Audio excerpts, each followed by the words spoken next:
Now back to the serious challenges facing the government and how to deliver on its climate and energy policies. It has a clear mandate on this, given how central these issues were during the campaign.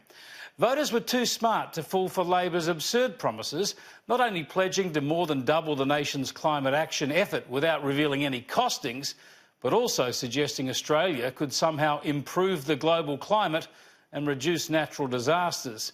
It was bonkers, and voters knew it. Now the Coalition's Energy Minister Angus Taylor and Resources Minister Matt Canavan are making power supply a top priority. Canavan is talking up the prospects of new coal-fired power generation, and Taylor says the government's so-called big stick legislation will go to Parliament early. These laws give the government extraordinary powers to force private energy companies to guarantee electricity supplies and keep prices down. And if they don't comply, in extreme circumstances, the government could force them to divest, put generation assets up for sale to other companies to try to break up the market and force more competition.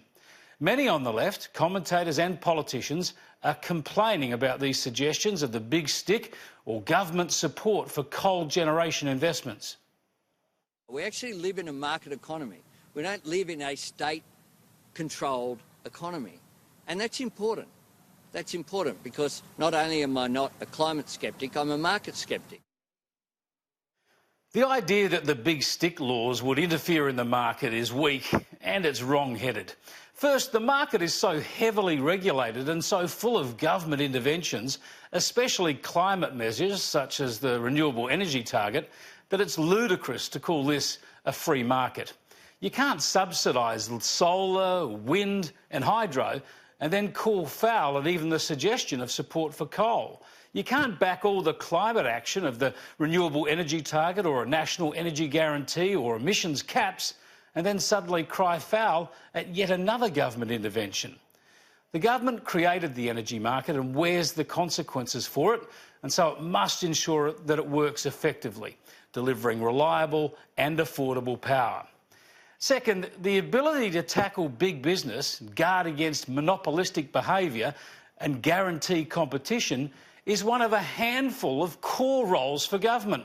I mean, after providing for national defence and law and order, what could be more important for government than protecting citizens from rapacious, cartel-like behaviour in the private sector?